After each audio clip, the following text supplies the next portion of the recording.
Now, a roundup of the latest business and finance news, and the Consumer Price Index has finally reversed months of negative growth, turning the corner for the month of November.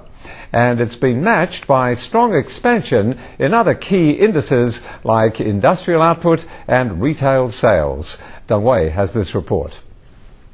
November saw a continued acceleration in China's economic rebound. The Consumer Price Index, a main gauge of inflation, snapped its 9 months of negative growth in November to increase 0.6% year-on-year. Analysts attributed the turnaround to the extremely cold weather as well as rising commodity prices. But the government expects the index to remain in check in 2010 due to massive overcapacity in the manufacturing sector and harvest for 6 years in a row.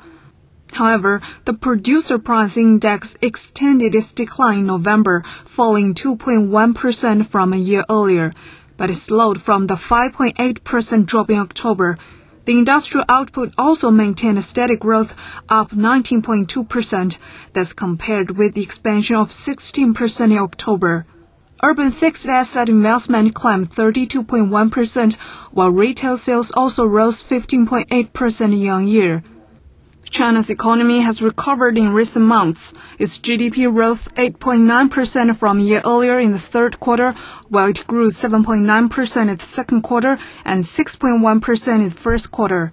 Despite the recovery outpacing that of any other major economy, the Chinese government has pledged to maintain a loose monetary policy and spending to stimulate the economy. Deng Wei, CCTV. And other figures getting their fair share of attention are from new bank loans. The central bank says 294.8 billion yuan in new loans were extended in November, and that's compared with 253 billion yuan for October.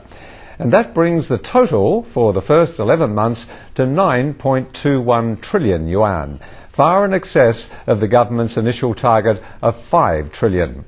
The first half of the year saw a continued rise of new loans, but since the second half, the rate of loan expansion has eased, sparking fears of a premature end to moderately loose monetary policies. To quell these fears, the central bank has reiterated its intention to stick to a moderately easy monetary policy in the year ahead. Meanwhile, the banking watchdog has stressed that it's ready to deal with any consequent risks, such as a rise in non-performing loans. It has also set the upper limit for next year's new loans at 8 trillion yuan. Latest figures show China's industrial output exceeded expectations and shot up 19.2% in November. The Minister of Industry and Information Technology expects value growth across the entire industrial sector is expected to hit 11% next year. He believes China is going through what's called a V-shaped economic recovery, meaning short and sharp contractions followed by rapid and sustained recovery. Industry value added for November will be higher than October's 16.1%. If we draw a curve, the figure was 16% last June and dropped to 3.8% in this January and started to rebound since March. And now it jumped back to 16%. It's a typical V-shape. And for the average person, everyday items are beginning to cost more at local supermarkets. Some people are concerned about impending inflation, but experts say they shouldn't worry, as Sun Jiayu explains. The survey, conducted at 36 major large and medium-sized cities across the country by the Ministry of Commerce, shows that from November 9th to 29th, the retail price of agricultural products continued to rise for 3 consecutive weeks.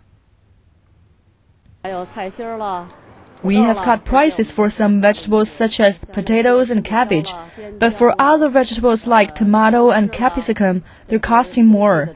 This is a seasonal adjustment. Experts say heavy rains and snows in some cities last month have driven the price surge for vegetables. Meanwhile, prices of grains and edible oil have also begun to rise. Some categories of grain are costing more. Last year saw prices falling, so compared with last year, prices this year are rising a little. But the price of flour is staying stable. Currently, both production and supply of grain and agricultural products have remained stable. The recent price surge stems from price rises on the international markets. The price hike in international soybean futures and the global grain market have contributed to the domestic price rise. Since farming area has been increasing in recent years in our country, together with this year's abundant rains, we have a stable and good foundation for next year's harvest and production. So I don't think grain price will rise much next year.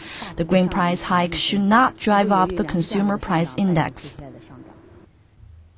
With the CPI returning to positive territory, many people are starting to worry that the continued price hikes could trigger inflation. I personally believe that the current CPI rise is not much compared to earlier big jumps. It won't spur big jumps in prices and it won't create obvious inflation pressure. I think it is acceptable.